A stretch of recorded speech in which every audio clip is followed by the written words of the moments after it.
amategeko yampindukiriyeho. Iki kintu kiri kuba uyu munsi ntabwo ari ikintu cyabaye ejo ngo kite giturika, oya, buri ikirunga kijya guturika kimaze nk'imyaka nk'ijana kiri gutugutamo hasi abantu batabizi. Reka tubyite uko babyise, uburara, uburaya, byose reka twemere ko ariko byari bimeze. Ariko se byari bikwiriye ko ngiyewe niba nsohotse mama wanjye yinjira mu rugo rwanjye akaza akarubamo? Numvise ko uwo mwaka n'igice nawubanagamo n'undi mugabo mu mahanga. Mperuka muri Tanzania mu 2000, agaproof kamwe Christophe naramuhamagaye none Christophe ko tumaranye imyaka 10, ukabona ibibazo byacu biri kugenda bigana mu guturika, wambabariye ahubwo najyanywe n'ikibazo mfite kugeza uyu munota. Njye abana banjye uyu munsi bari gukoreshwa nk'udukingirizo. Narabimubwiye mbere yuko yisaga iba, narambwiye ariko mama njye mbagiriye inama nziza nuko barekana, nibitaba turasubira mu nkiko.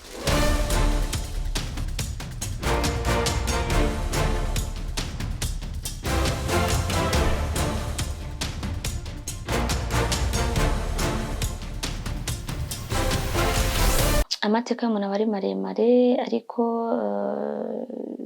nk'uko mwabyumvishe ndivukana njyenyine. Ubuzima bwo kwivukana wenyine rero aba ari ubuzima bwa solitude, sinzi ukuntu bivuga mu Kinyarwanda. Kuba wenyine nyine uri muri cercle yawe, malgré abo mushobora guhura hanze, ariko muri wowe iyo uvuye hanze ukagaruka uba wisanga wenyine. Ubuto bwanjye rero bwari ubuto buvanze, kuko bitewe naho nakuriye muri quartier nziza yari iryoshye, yarimo abanatungana tukenjoyinga, ariko nanone nkagira ubundi buzima bwite bwanjye bwo mu rugo n'umubyeyi wanjye twabanaga, ari nabwo bwagiye bugira impande ebyiri. Uruhande rwo kubaho ngahabwa uburenganzira nk'umwana. Uburenganzira bw'umwana ni nko kwiga mu gihe akeneye, igihe cyo kwiga kigeze, kuvuzwa igihe yarwaye, kugaburirwa, yes, ibyo by'ibanze nkarabihabwaga kandi nkaberwa igihe. Ariko nanone hakaza indi side yo kutumvwa n'umubyeyi wanjye,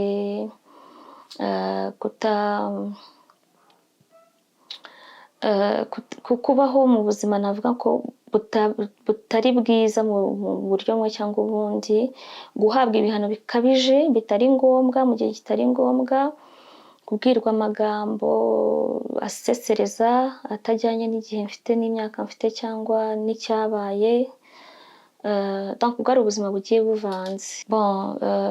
Nize amashuri abanza, ndayarangiza, nize neza bisanzwe. Ntabwo nari umuhanga cyane mu ishuri. Hari abantu batsinda kuko basubiriwemo amasomo cyangwa bayisubiriyemo bonyine, nanjye nari umwe muri bo.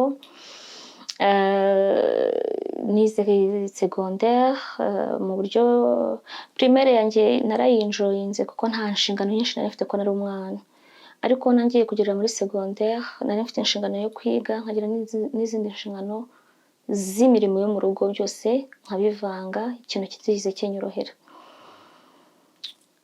Kaminuza nayo narayize,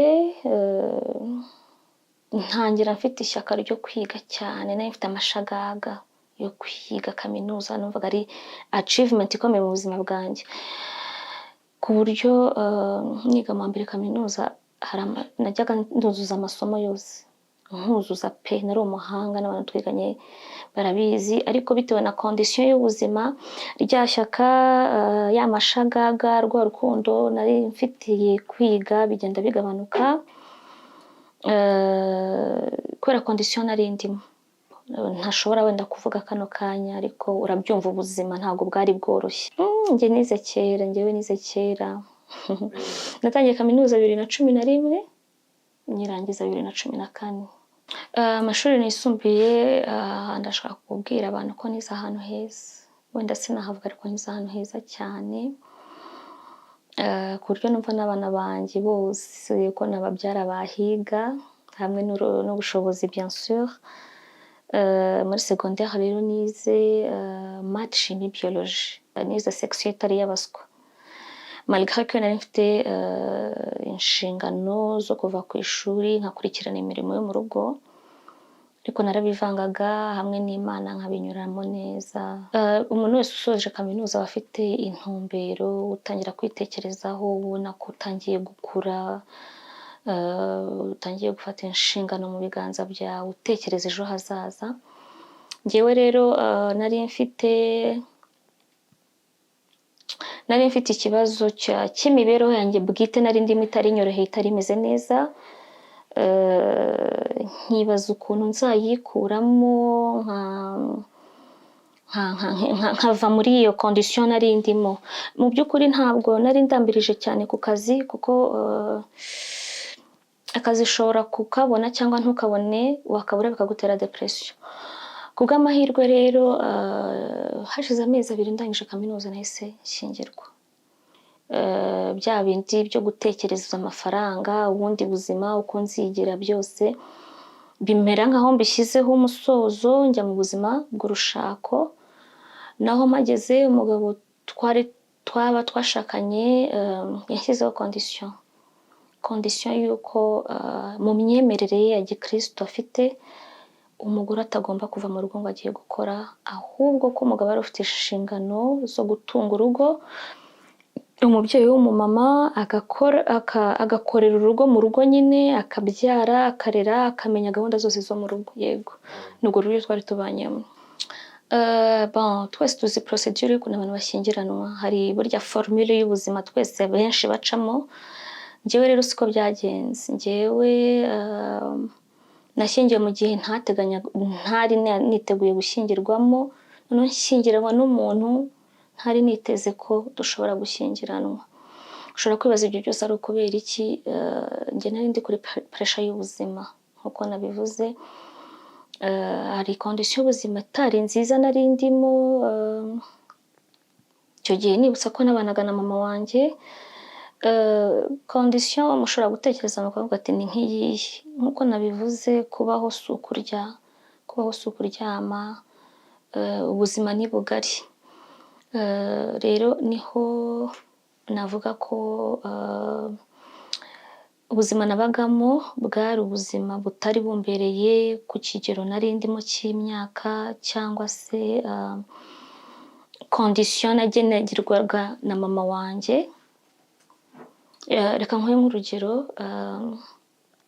nk'umukobwa w'inkumi uri nko mu wa 2 kaminuza, twebwe igihe cyacu twigaga kaminuza imyaka 4, uri nko mu wa 2 kamwe mu buri mukuru, uba ufite kugira gahunda zawe bwite, uba ufite kujya mu rukundo, uba ufite donc uba umaze kubona inzira y'ubuzima, ushobora no kuyigena uko ubishaka. Njye rero ubwo burenganzira bwose ntabwo nagiraga, ntabwo nari mfite kugendana n'abasore cyangwa kugira umusore, byari nka sakirirego mu buzima. Kuba nasohoka nkavuga nti ngiye gusangira n'inshuti zanjye mu mujyi, byo byari ikizira. Donc ubuzima bwanjye bwari ishuri mu rugo, imirimo yo mu rugo, ishuri ari routine. Byaba ngombwa ko nsohoka nkagenda aho mama wanjye anyoherereje, antumye, cyangwa se tukajyana cyane muri gahunda ze. Hari inkuru z'ubuzima ziba zigoye kuvuga, ariko hamwe n'igihe umuntu agenda akira ibikomere. Njyewe navutse ku babyeyi batabanaga. Hari ukuntu abasore n'inkumi bahura akiri batoya bakaba babyara, ariko badafite projet yo kubana se bitewe n'imyaka bafite. Ari naho wa mwana yavutse gutyo yitwa kera babitaga umwana w'ikinyendaro. So siko niyise, kuko nzuwo ndiwe, ariko bimwe no mu bikomere nagize mu buzima nuko hari igihe najyaga nitwa ayo mazina nkayitwa, sinatinya kubivuga, ukabona nk'umuntu umwe wo muri famille anyise nk'iryo zina en face, ntanabivugire hirya aho ntabyumva, ahubwo akabivuga naho ndi kumureba akarinyita. Yego, ubwo buryo rero nibwo navutsemo. Sinzi papa wanjye, ariko kandi nyamara ariho. Bitewe n'ibyo bikomere byose rero nakuriyemo, nitwa ikinyendaro, nitwa amazina ntakuriye kwitwa, nakuze nanga papa wanjye cyane, n'igihe mama wanjye yamuvugaga narababaraga nkamwereka ko ntashaka kumva ari we, ari amateka. Hari igihe hari imyaka umwana ageramo akashaka kumenya inkomoko ye, agashaka kumenya, akagira amatsiko yo kumenya indi side y'inkomoko ye. Njye ntabwo ibyo byigize bimbaho kubera urwango. Wenda ubu ngubu ntibikiri cyane, ariko nari mfite urwango rukomeye ku buryo nta matsiko cyangwa icyo ari cyo cyose cyatumaga nshaka kumenya icyo ari cyo cyose kuri papa wanjye. Njye mfite umugabo umwe twashyingiranywe byemewe n'amategeko ndetse n'imbere y'Imana n'abantu, ari nawe dufitanye abana 2. Umugabo wanjye twahuriye aho yakoraga aho yakoraga niho nagiye gukora stage, tumenyanira aho ngaho. Stage nikoze iwabo amezi 2, hanyuma y'amezi 2 nsubira mu buzima bwanjye bw'ishuri busanzwe, nawe akomeza ubuzima bwe. Twongeye kuvugana nko mu kwa 11, natangiye iwabo mu stage mu kwa 6 nyirangiza mu kwa 8. Twongera kuvugana nko mu kwa 11 ngiye kudefanda igitabo, mutumira mu bantu nari nateganyije gutumira, ntiyaboneka. Bigeze mu kwa 12 igihe cya graduation, nabwo mutekereza mu bantu natumira ko yaza, nabwo ntiyaza. Twongeye kuvugana cyangwa kubonana hashize iminsi nahoze graduation, nibwo yampamagaye arambwira ati ndagushaka ko tubonana, koresha uko ushoboye. Twarabonanye rero, ambwira ko yarashaka kwica amande ko namutumiye inshuro 2 ntiyaboneka. Aho rero niho navuga twabivuze bwa mbere, ntabwo ari njye wabivuze, niwe wabivuze. Arabimproposa, ngira uburyo mbyumvamo n'uburyo mbitwaramo, uburyo ntigeze mpa agaciro ku ruhande rwanjye, ariko we yarazi icyo yari ari kuvuga. Nihuse rero birangira urumva twabaye mu kwa 12 mo hagati kurangira, mu ntangiriro y'ukwa 2 dushyingiranwa byemewe n'amategeko ndetse akora na dot. Ku munsi w'abakundanye rero aba ariho dukora mariage mu 2015 mu kwa 2. Urumva ko tumaranye hafi imyaka 11. Tubona mu nzu nk'umugabo n'umugore, ariko ari agahe gatoya kabayemo ko dutandukana kubera ibibazo twari dufitanye. Icyo gihe kingana n'umwaka n'igice. Twese twari dufite ibitugoye mu buzima, niko naje gukora analyse nsanga ariko byari bimeze. Njye nari ndi muri condition mbi y'ubuzima, aho umubyeyi wanjye yanyerekaga ko abo turi mu rungano rumwe, twize amashuri amwe, twiganye, bafite icyo bamaze kwigezaho. Hanyuma ndi kurwana n'iyo depression, nibaza njyewe n'iki nakora, ese niyice kugira ngo mbone akazi, kugira ngo mama wanjye yishime, nkora iki? Kuki atari kwakira situation y'ubuzima ndimo kano kanya, ku buryo afata akanya. Buriya nta kintu kibabaza nk'umuntu kukugereranya n'uwundi, n'ibindi byinshi nabasha kurondora kano kanya. Noneho mpura n'umusore ukuze yandushaga, buriya nubwo tuvuga imyaka 20 ariko iri hejuru ho gatoya. Mbonye akuze, atanywa inzoga, ari umuhungu mbona udashoboye gukomeza kwirukanka inyuma y'inkumi cyangwa y'abagore. Mbona ari umusore utuje, ugwa neza. Ndavuga ati why not? Noneho bigahurana na za conditions zanjye mbe nari ndimo. Ndavuga ni why not ntagerageza aha hantu. Ndavuga nti buriya aho kugira ngo mfire imbere ya mama mpfe nabi, azahora abona ndi igicucu cyangwa umuntu w'insuzugurwa aho, kangende wanjye ngerageze naho byakwanga, ariko naragiye mu buryo buboneye, mu buryo buhesheje umuryango ishema, nanjye ubwanjye ishema. Numvaga nta wanseka nk'umuntu upfiriye cyangwa nk'umuntu upfuye ubusa. Nawe rero yari ari kuri pressures ku kigero cy'imyaka yari afite. Hari amagambo menshi cyane yarasigaye amuvugwaho. Agira Imana rero ahura nanjye w'indushyura aho ngaho, udafite icyerekezo, watakaye, udafite ejo hazaza. Mbona imbere nkabona ntaho, niko kwihuza, ariko ntitwabwirana ibibazo byacu. Byitwa ko dukoze ubukwe dukundanye, ariko mu by'ukuri nta mpamvu ifatika nyamukuru yatumye ngewe nshyingiranwa nawe, kuko mvuga ngo nayimukundiye. Ahangaha hari ikintu numva nasaba abantu gukorera analyse. hari version yanjye, hari version y'umugabo wanjye cyangwa ya mama wanjye cyangwa n'izindi nkuru ziri gusohoka bitewe n'abazitanze. Hari ikintu kimwe nshaka kukubwira. Mama wanjye njye nashyingiwe 2015, aza kuba iwanjye 2020. Muri iyo myaka 5 ya mbere y'uko aza, ntasaga nk'iyingi yigeze isohoka. Yewe nta na mutwara sibo twigeze duhamagara mu rugo rwacu ngo aze kudufasha mu makimbirane ayo yose. Bishatse kuvuga ngo si uko twari dufite urugo rutagatifu, ahubwo ni uko ibibazo byose twari dufite twabashaga kubimanaginga. Njye nkabimanaginga ku ruhande rwanjye n'umugabo wanjye nawe akabimanaginga ku ruhande rwe. Ni ukuvuga ngo twari tukibasha kwihanganirana. Icyo ni icya mbere. Ikindi kintu cya kabiri, ku bantu bazi ibintu by'ingo, imyaka 5 ya mbere aba ari nk'imyaka yo guhuzagurika. Yego, muba muri kugenda mwiga ama experience mashyashya, ubona ibintu bishyashya utatekerezaga. Numva rero iyo myaka atari yo myaka mama wanjye yari yakagombye kuza gutura iwanjye, ari nayo mpembo mva mbona ko byahereye ko bikongeza ibi bibazo byose. Hanyuma warumbajije kuki twari twarabicecetse bikagera aho bisohoka. Iki kintu kiri kuba uyu munsi ntago ari ikintu cyabaye ejo ngo kite giturika. Oya, buri ikirunga kijya guturika kimaze nk'imyaka nk'ijana kiri gutugutamo hasi abantu batabizi. Nanjye niko byagenze, ni situation nabayemo ubu kugeza uyu munsi nyibayemo imyaka 5. Imyaka 5 guhera 2020 mama wanjye aza kuba iwanjye. Niho ibintu byatangiye kuzamba hagati yanjye n'umugabo wanjye ku buryo bugaragara kandi butakibasha kwihanganirwa ku ruhande rumwe cyangwa urundi. Urakoze cyane kumbaza icyo kibazo. Ukuntu nakiriye rero ibi bintu ni shock.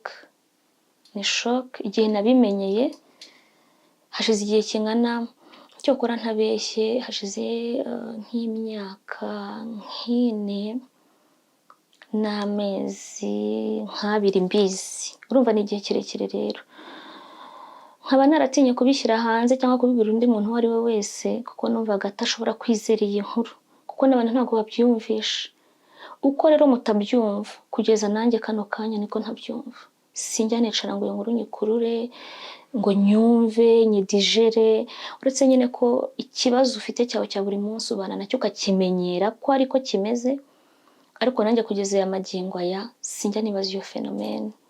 Igihe rero cyarageze, njyewe mera nkaho nsohotse ntanze space kuri bo, atari ukuvuga ngo ndayibahaye, ahubwo nibo bayihaye. Gusohoka kwanjye kwabahaye umwanya wo kubana, ari nacyo ushobora kuvuga uti ese ikirego ufite ibintu uvuga ubifitiye preuve. Uretse kuba mbifitiye ibimenyetso bitandukanye, buri bibera mu rugo rw'abantu bibera mu rugo rw'abantu nyine. Ni nayo mpamvu nta muntu wakagombye guhakana ibyo mvuga, kuko igihe twabanaga nta wundi wabaga uhari. Icyo ni icya mbere. Ikindi kintu cya kabiri, kuba narasohotse iwanjye ngize ikibazo, reka tubyite uko babyise, uburaya byose reka twemere ko ariko byari bimeze. Ariko se byari bikwiriye ko ngiyewe niba nsohotse mama wanjye yinjira mu rugo rwanjye akaza akarubamo yitwaje ko aje kurera abana ngo nataye? Hari uburyo bwinshi kiriya kibazo turi kuvugaho uyu munsi cyari gukemurwa tutiriwe tugera kuri aya magambo turiho. Nkuko nagiye mbivuga, mama wanjye turabaturanyi ba hafi, kuko yagiriwe umugisha agura inzu hafi y'iwacu. Yari afite possibility yo gufata ababuzukuru akabaka umugabo nka se w'abana, akamubwira ati abana njye kubarerera mu rugo. Abana bakaba bashobora kwirirwa kwa nyirakuru ariko nimugoroba bakarara kwa se. Hari uburyo bwinshi bwo kurinda aya magambo turi kumva kano kanya. Ari nacyo nanjye cyantangaje cyane kubona ngize ikibazo mu rugo nkaburuvamo, mama wanjye akabona ko uburyo bwiza bwo gukemura ikibazo ari uko yaza kuhaba. yego ibyo ni ibintu bizwi, njyewe ubwanjye nabibayemo umwaka n'igice, nawe arabizi ko yahabaye, n'umugabo wanjye arabizi ko babanye icyo gihe, n'abaturanyi ku musozi wose barabizi. Hari inkuru cyangwa hari ni nka byandi babyita ngo gutanga ibimenyetso mu gihe kitari cyo, cyangwa kuvuga ibitari byo mu gihe kitari ngombwa.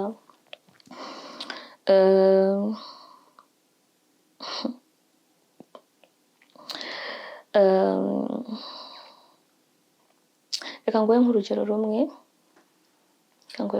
rumwe ntiriwe mvuga amagambo menshi. Niba tuba mu nzu y'ibyumba bibiri na salon, tukaba dufite toilette imwe dukoresha twese mu nzu, bishatse kuvuga ko uko nayijyamo niko wayijyamo n'undi ko yayijyamo, ariko tukamenya ko buri muntu wese agira ukuntu abika privacy yiwe. Nanjye ubwanjye nyir'urugo, madamu w'urugo, nta na rimwe nashoboraga kujya cyangwa nshobora kujya muri toilette sinshyiremo urufunguzo, kuko mba nzi ko umwana araza akingure, umugabo araza akingure, umukozi araza akingure, cyangwa mama wanjye ashobora kuza agakingura ugasanga babonye ibyo batari bari supposé kubona. Ese niba umugabo wanjye ashobora kujya kuri toilette, muri toilette haberamo byinshi, ushobora kogeramo, ushobora kwiboroserezamo, ushobora kujya muri toilette, ushobora gukarabamo intoki, haberamo affaire nyinshi kandi ziri privé,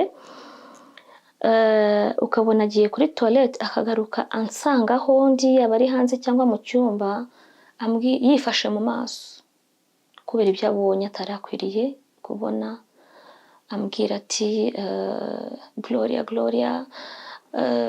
jya ugerageza ubwire mama wawe ko iyo umuntu agiye muri toilette afunga urugi.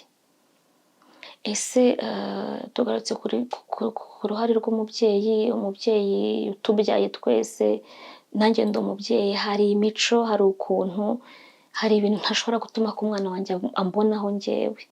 Umubyeyi ungana kuriya uzikuru ari mu rugo rw'umwuka we, niki cyamuteraga kuba yajya muri toilette cyangwa muri douche ntashyiremo urufunguzo? Urwo ni urugero rumwe ngo haye, ushobora kumbaza ngo sibyo uvuga ni ukuri, ntabwo ari ibintu by'ibinyoma. Ikindi kintu cya kabiri nongera kubaza ni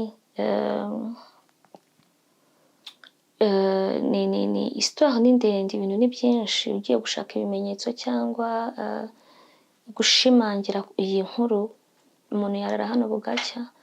Nkongera nkabaza nti ni iki cyateye mama wanjye kubona naniye umugabo nk'uko bivuga, sinshaka kugira icyo mvugaho ngaho nivugira, akava iwe mu nzu akaza gutura iwanjye. Buriya reka nkubwire, ejo bundi narabimubwiye mbere yuko iyi saga iba, narambwiye nti ariko mama, ko mbona unkundira abana, ukabakunda cyane, ukabakundwakaza, nyamara utarababyaye. Urukundo ukunda umwana utari uwawe, nyamara hari uwawe iruhande, ucaho ntusuhuze mwaramutse cyangwa mwiriwe. Umwana wawe udashaka kugira umushyikirano n'umwe ugirana nawe, ni urukundo bwoko ki?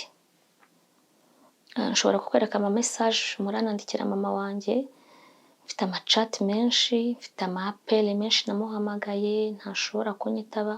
N'igihe yavuze ngo aranyitabye, ubwo ni ukuvuga ngo haba harimo ya magambo yo gupfobya umuntu ambwira, cyangwa yo gutana bimwe navuze, sinzi niba warakurikiye interview navuze, sinzi ari hehe, ko mfite uburyo bumwe cyangwa ubundi nagiye mvugana na mama wanjye ambwira amagambo umubyeyi adakwiriye kubwira umwana we. Buriya mwabyumvishe mu kumirwa, nanjye niko numiwe. Igihe nashatse uko tutavugana, ariko nakamubajije ubwiza yavugaga ni ubumeze gute, ni ubw'imbere se, ni ubw'inyuma? Ese umugabo utari uwawe ubona gute ko ari mwiza cyangwa ko ari mubi? Ese bishatse kuvuga ngo iyo aza kuba afite ubwo buranga, ni ukuvuga ngo yari kwemera akamurongora? Ikindi ni ikihe kiganiro bagiranye gituma amenya umufuka w'umugabo wanjye uko uhagaze, ku buryo awugenera mu cyiciro cy'abakene? Ni ibintu ngewe numvishe birantungura cyane. Ntabwo nexpectingaga ko umubyeyi wambyaye, umubyeyi uri kuvugwaho inkuru zisuzuguritse kuriya zigayitse ashobora kubazwa ikintu agasubiza kuriya. Njyewe ndi umuntu kandi mfite aho nturuka, I mean umuryango, cyo kimwe n'umugabo wanjye. Ntabwo ari twe twa mbere duhuye n'ibibazo, sibyo? Kandi iyi nkuru mwumvishe hari n'abandi zabayeho ariko zitigeze zimenyekana. Nta gishya ku isi kibaho. Ushobora kumbaza uti nta miryango dufite. Njyewe ku ruhande rwanjye nta muntu wo mu muryango n'umwe wigeze ampamagara ashaka ko dukemura kino kibazo, yaba ari umuryango wanjye, yaba ari umuryango wa Christophe, yaba ari inshuti ndetse n'abavandimwe. Ariko nkaba nzi ko hari amakuru nigeze kumenya ko hari abantu bigeze gushaka kutwunga bo ku ruhande rwa Christophe, we arabyanga yitwaje ko njyewe ko ntashobora kubyemera. Urumva yaramvugiye. N'abo bantu nabo ntibagize initiative yo kunyihamagarira ngo mbemerere cyangwa mbahakanire. Ejo bundi mu cyumweru cyashize kwa kane nyemereye naguha agaproof kamwe. Christophe naramuhamagaye none Christophe ko tumaranye imyaka 10, ukabona ibibazo byacu biri kugenda bigana mu guturika, wambabariye ku cyumweru tugashaka abantu bakatuganiriza ko wenda tutabura inama imwe cyangwa ebyiri zadufasha mu buzima zigatuma dusevinga reputation zacu, kuko ndabona turi kugana habi. Mu proposa n'imiryango runaka, amafamiye runaka twatumaho bitewe n'ubunyandaribonye, ubukristu, ubunyangamugaye njyewe mbaziho nawe abaziho, musaba ko abo bantu twabahamagara bakadufasha. Noneho bikazagera aha bigeze ariko abantu twaragize gute, baratubwiye tukanga kumva. Unyemerere nze kukaguha wumve ko yavuze ko atabishaka. Hari kwa kane, isaga iba kwa kabiri. Icyo ni icya mbere. Icya kabiri, mbere yaho gatoya yuko muhamagara nari nabanje guhamagara abaturanyi. Ushobora kwibaza ko uhamagaye abaturanyi kurusha abafamiliye. Burya umuturanyi aruta umuvandimwe wa kure. Abaturanyi bacu bazi ubuzima bwacu bwose nibo abantu bashobora kwicara bakatanga ubuhamya bw'urugo rwacu kurusha umuntu utuye i Kanombe twe dutuye Nyamirambo. Natoranyijemo abo nizeye batuzi neza, ndabahamagara mu rugo mbagezaho ibibazo dufite, mbasaba ko badufasha tugakemura ibibazo dufite mu muryango bitarasakara. Urambajije se nibo bagiye mu itangazamakuru? Yego ninjye wagiyeyo. Ushobora kwibaza ati najyanywe n'iki? Sinajyanywe na views. Nta wambwiye ngo nimvuga iki nazampemba. Ntago ariho ntegereje amaramuko cyangwa iki, ahubwo najyanywe n'ikibazo mfite kugeza uyu munota cy'abana banjye. Buriya mwega abagabo ntabwo mubimenya ariko umugore niwe umenya kubyara icyo ari cyo. Noneho kuri iyi si nk'uko bavuga ngo nta rugo ruhahira urundi, nta n'umugore ubyarira uwundi. Njye abana banjye uyu munsi bari gukoreshwa nk'udukingirizo cyangwa nk'ibiraro byo gukura umuntu ahantu hamwe bimujyana ahandi. Ahangaha icyo nshatse kuvuga ni uko ikiriho ni uko wabonye ko nirukanywe mu nzu, ko nirukanywe ndumva mwarabibonye mwese. Hanyuma but yari iriho ni uko abana basigarana na se, kandi koko urukiko nirwo rwanzuye hatitawe ku kigero cyabo cyangwa izindi conditions zigenga gatanya. Hanyuma mama wanjye akabona indi occasion yo gusubira mu rugo rwanjye yitwaje ko agiye gufasha umukwe we kurera babuzukuru, kuko njyewe ntakibafite mu nshingano cyangwa kuko ntakiba muri urwo rugo. Aho rero niho nagerageje kwirwanaho nk'umubyeyi w'umumama udashaka kwamburwa abana be, nirwanyeho mu buryo bwose bushoboka. Mbonye nta yindi nzira, buriya umuturage ni ikintu gikomeye, kandi njyewe nkemera ko itangazamakuru rifite power mu kurema cyangwa mu gukuraho ikintu. Mu bwenge bwanjye rero nta yindi option nari nsigaje ya nyuma uretse ku expose ikibazo kikumvwa n'abanyarwanda, nubwo ntitaye ku bindi byose byaza bigikurikiye, ariko ikintu cyagiye hanze ntikibura uburyo bumwe cyangwa ubundi gikosokamo. Ariko intego nyamukuru yatumye mbikora kwari kugira ngo mbashe kubona uko ndera abana banjye nkabakura mu bantu batagira umuco na kirazira ndetse n'indangagaciro nyarwanda. Nanjye numvise ko uwo mwaka n'igice nawubanagamo n'undi mugabo mu mahanga mu gihugu cya Tanzania. Tanzania twese tuzi ko ari igihugu kiri muri East Africa ariko ntabwo ari igihugu cyinjirwamo n'irangamuntu. Tanzania yinjirwamo na laissez-passer cyangwa passeport. Rero nkaba ndi umwe utunze passeport nakoresheje cyangwa nkoresha mu ngendo zanjye za buri munsi. Ku muntu uzi gusoma rero ashobora gusoma akabona igihe nasohokeye mu Rwanda, igihe cya nyuma njya muri Tanzania n'igihe cya nyuma ngarukiye mu Rwanda. Si ngombwa ko mbivuga ariko mperuka muri Tanzania mu 2023 mu kwa gatandatu. Navuye iwanjye njyayo no mu kugaruka naratashye. Navuye muri Tanzania ntaha iwanjye mu rugo. Gutandukana kwanjye n'umugabo twatandukanye mu kwa 11. So izo nkuru zo kuvuga ngo rero nagiye gushaka muri Tanzania zo ni ibinyoma. Ni ibinyoma umuntu gushaka bien sûr. Nkubwira ikintu kimwe, njye sinshobora kubana n'umugabo tudakoze ubukwe. Ubwo aribwo bwose sinshobora. So kuri izo principe zanjye numva zagagombye kuba ziherekejwe na certificat iyo ari yo yose igaragaza ko nashyingiranywe n'umuntu runaka. Hari akantu ngiye kuvuga gashyashya mutazi, ari naho habaye imvugo ivuga ngo buri muntu ajya akora icyo ashaka ariko gatanya yo ni ukuyibagirwa bitewe ngo n'imyemerere y'uriya mugabo. Si uko umuntu atashaka ikirego ku muntu ngo ajye mu nkiko, sinabura ibirego bibiri cyangwa bitatu bikomeye bishobora gutuma mbona gatanya, ariko njyewe no mu myemerere yanjye nanjye ubwanjye ku giti cyanjye, umuntu tumaranye imyaka iri hejuru y'10 hafi 11, umuntu twabyaranye, numvaga ntashobora kujya gucreya ikirego ngo duhagarare tuharire tuburane. Mu gihe cyose namusabaga gatanya y'ubwumvikane. Nahanga muri telefone yanjye ndabifite, namusabaga gatanya y'ubwumvikane ariyo yanze ko dukora kugeza uyu munsi. We none agahindukira akajya gusaba gatanya ishingiye ku birego yatanze. Sinigeze rero nimana gatanya, ngize n'amahirwe n'ejo bakatubwira ngo tuyikore iyo gatanya ya burundu, kuko ingiye turimo n'iy'agateganyo baba bankoreye neza cyane. Bien sûr igihe cyose ababyeyi batabashije kumvikana hagati yabo, abana nibo babigenderamo.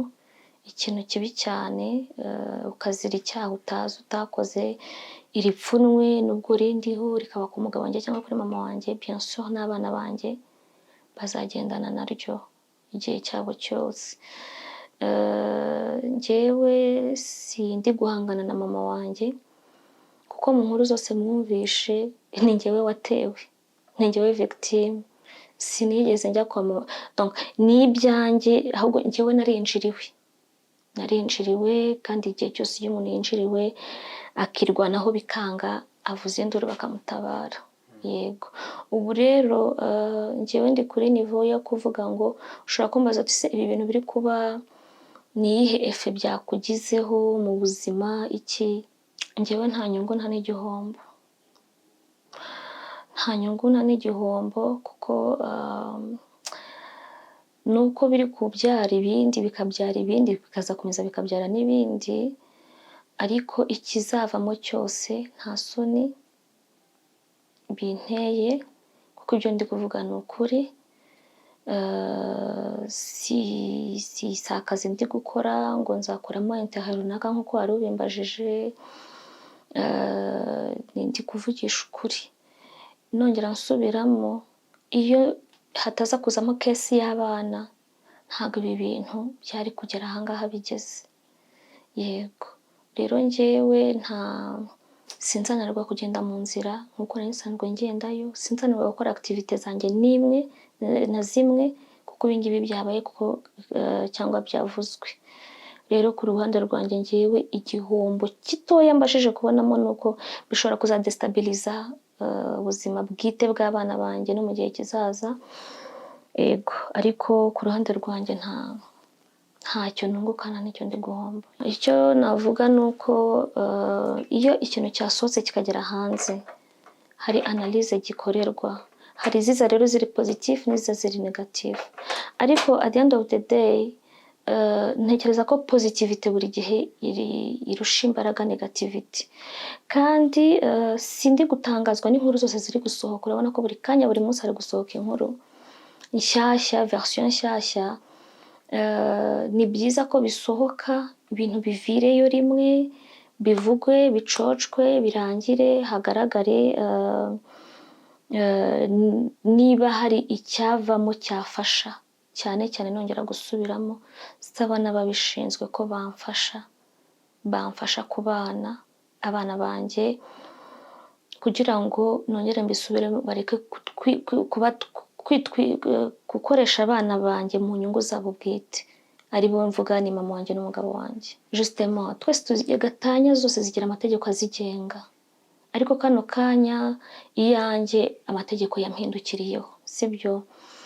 Niba umuntu twashakanye byemewe n'amategeko, tukaba hari icyo Imana gatoya Imana yarabashije kukaduha, kaduha urubyaro n'ibindi byose bishingiye kuri uwo mubano twagiranye, ugasanga umuntu umwe amategeko amuhaye faveur 100%, undi imukuyemo gutya, yaba ari ku bana. Twese tuzi ko umwana uri munsi y'imyaka 7 hari itegeko hari icyo tubivugaho, uri hejuru y'imyaka 7 hari icyo itegeko ribivugaho.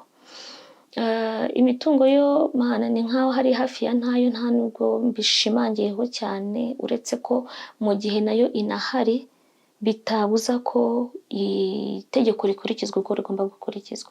So kuri njyewe rero nta na rimwe nigeze nishimira imyanzuro y'urubanza. Priorite si ugushaka umugabo, nta nubwo bino bintu mbirimo, ntabwo bino bintu mbirimo, ahubwo njyewe nongere mbibwira abantu. Hari abambwira ati gabanya social media, gabanya ibyavuzwe ibyakozwe birahagije, ariko mu gihe cyose public abanyarwanda hari inkuru igisohoka, hari uburyo bayibonyemo, hashize umunsi haza version itandukanye n'ukuri n'ibyo bari baraye babonye. Buri munsi rero hahora hasohoka ibintu bishyashya, yaba ari kuri njyewe cyane njyewe ninjye uri gusohorwaho ibintu. Ese urabona bikwiriye ko nasohorwaho inkuru runaka, simbe nagaruka nk'uko nari ndi kugaragaza ko nahohotewe mu buryo bumwe cyangwa ubundi, simbe nagaruka ngo nshyireho umucyo ku kintu kimwe cyangwa ikindi.